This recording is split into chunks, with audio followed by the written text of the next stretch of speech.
अस्सलामुअलैकुम एवरीवन, उम्मीद है आप सब खैरियत से होंगे। आज हम बनाएंगे बीफ वाइट कढ़ाई। तो चलें हम रेसिपी को स्टार्ट करते हैं।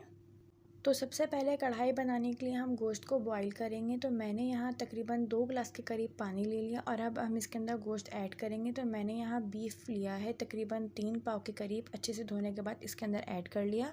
अब हम इसके अंदर 1 अदद प्याज ऐड कर देंगे, छोटे साइज़ की रफली कट करके। साथ ही इसके अंदर 1 टेबल स्पून भर के लहसुन अदरक का पेस्ट ऐड कर देंगे, 1 टीस्पून नमक ऐड कर देंगे। इन सब चीज़ों को अच्छे से मिक्स कर लेंगे।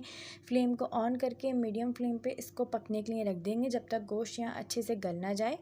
अगर आप कुकर यूज़ करना चाहें गोश्त बॉयल करने के लिए तो कुकर भी यूज़ कर सकते हैं। मैं यहाँ पतीले में बॉयल करूँगी गोश्त को। तकरीबन 30 से 40 मिनट हो गए हैं। अब हम गोश्त को चेक करेंगे गोश्त गला कि नहीं। तो आप लोग देख सकते हैं कि गोश्त यहाँ 70% तक गल गया है। अब हम लोग जो है इसका पानी भी खुश्क करेंगे। तो फ्लेम को हाई करेंगे और इसका पानी खुश्क करेंगे ताकि 30% गोश्त जो है पानी खुश्क करते हुए गल जाए। तो हाई फ्लेम पे हमने गोश्त का सारा पानी अच्छे से ड्राई कर लिया है। गोश्त भी यहाँ अच्छे से गल गया है। अब हम इसके अंदर कुकिंग ऑयल ऐड करेंगे। तो मैंने आधा कप से थोड़ा ज़्यादा कुकिंग ऑयल ऐड किया है क्योंकि हम कढ़ाई बना रहे हैं, बीफ कढ़ाई। तो कढ़ाई के अंदर जो है रोगन ज़्यादा ही अच्छा लगता है। आप लोग अपने हिसाब से इसके अंदर कुकिंग ऑयल ऐड कर सकते हैं। अब हम फ्लेम को मीडियम करते हुए इसी ऑयल के अंदर गोश्त की अच्छे से भुनाई कर लेंगे। तो अगर आप इस चैनल पर न्यू हैं, चैनल को सब्सक्राइब करें और बेल आइकन को प्रेस करें ताकि हमारी न्यू आने वाली वीडियोस की नोटिफिकेशन आपको मिल जाए। तो गोश्त को बॉईल करने के बाद अगर आप लोग बीफ कढ़ाई के अंदर बनाना चाहते हैं तो आप लोग कढ़ाई का इस्तेमाल भी कर सकते हैं, नहीं तो जिसमें आपको ईजी लगे आप लोग बीफ कढ़ाई उसमें तैयार कर सकते हैं। तो अब आप लोग देख सकते हैं गोश्त की यहाँ अच्छे से भुनाई हो गई है। ये डिश बहुत ही कम मिर्च मसालों की होती है। तो हमने 1 टीस्पून दखनी मिर्च यानी सफ़ेद मिर्च का पाउडर ऐड कर देना है, 1 टेबल स्पून भुना कुटा धनिया ऐड कर देंगे, 1 टीस्पून भुना कुटा ज़ीरा पाउडर ऐड कर देंगे, 4 से 5 अदद बारीक कटी हुई हरी मिर्चियाँ ऐड कर देंगे और नमक हम अपने टेस्ट के हिसाब से ऐड करेंगे क्योंकि 1 टीस्पून हमने बॉयल करते में भी ऐड कर दिया था। तो मैंने यहाँ हाफ़ टी-स्पून नमक अब ऐड कर दिया है। अब हम इन सब चीज़ों की अच्छे से भुनाई कर लेंगे मीडियम फ्लेम पे। तो अब आप लोग देख सकते हैं इन सब चीज़ों की भी यहाँ अच्छे से भुनाई हो गई है। अब हम इसके अंदर दही ऐड करेंगे।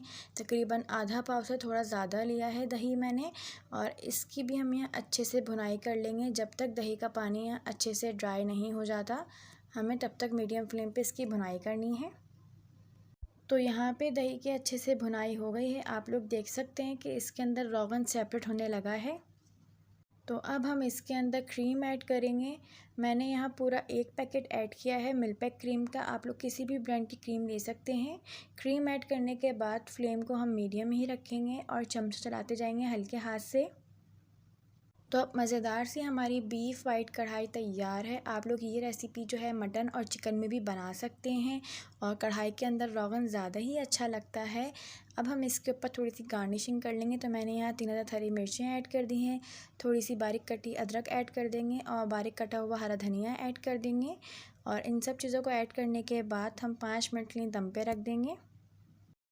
तो अब 5 मिनट हो गए हैं। आप लोग देख सकते हैं बहुत ही मज़ेदार सी बीफ वाइट कढ़ाई तैयार है। ये इसकी फ़ाइनल लुक है। अब हम इसको जो है डिश आउट कर लेंगे। अगर आपको वीडियो अच्छी लगी तो लाइक करें, कमेंट करें एंड शेयर करें अपने फ्रेंड्स में, और चैनल को सब्सक्राइब करना मत भूलिएगा।